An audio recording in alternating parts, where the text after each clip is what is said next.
Nanawagan si Senate President Alan Peter Cayetano ng pagkakaisa ng mga opisyal ng gobyerno at ng publiko at hinikayat ang lahat na isantabi muna ang mga pagkakaiba sa politika at ituon ang atensyon sa pagtulong sa mga apektadong komunidad matapos ang malakas na lindol na tumama sa Mindanao.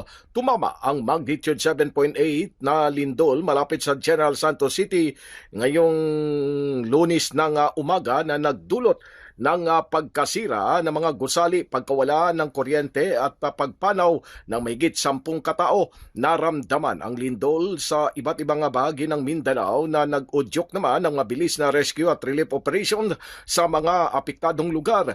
Giit pa ni Senate President Cayetano na dapat iprioridad ang agarang pagtulong sa mga biktima at ang patuloy na rescue, relief at rehabilitasyon.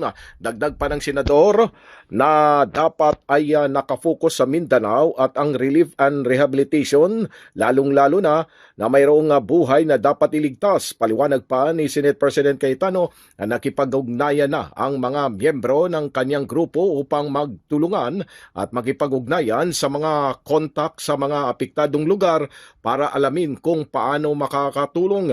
Binigyan din pa ng senador ang pangangailangan ng kooperasyon ng iba't ibang sektor at iginiit na dapat unahin ang humanitarian response sa kabila ng mga pagkakaiba sa politika. Anya, handa siyang makipagtulungan sa national government at iba pang organisasyon para maihatid ang tulong sa mga apektadong lugar. Habang nanatiling nakatuon sa agarang tulong, muling binuhay ni Senate President Cayetano ang panawagan para sa pagpasa ng Emergency Response Department Act, isang panukala na paulit-ulit niya nga sinusulong sa loob ng 12 taon mula 16th Congress hanggang sa kasalukuyang 20th Congress. Layunin ng panukala na magtatag ng isang centralized at mas aktibong ahensya na tututok naman sa disasters preparedness, emergency response at rehabilitasyon. Binigyan din pa ni Senate President Cayetano na ang isang permanenteng departamento ay magpapabilis ng koordinasyon sa pagitan ng mga ahensya ng gobyerno at magpapalakas sa kakayahan ng bansa na tumugon sa malalaking sakuna.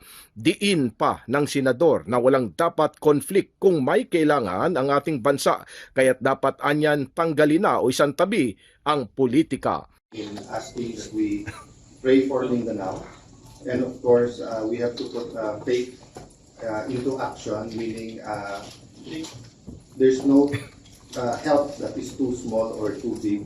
So kung ano man may tutulong natin, of course kami sa 12 ay nag-uusap-usap paano mag-work together, and then we're all calling people we know there, whether they're organizations like churches, schools, or yung mga individual leaders. And really, I'd like to focus on that the next few days and also give the national government, despite political differences or grave issues of graft and corruption, yung flood control scandal. I'll answer a few questions and say something about the state we're in. But I think we really need to focus on Mindanao. Pilipinas, mula sa Senado, Silvestre Rambulabay, Radyo Kayumanggi.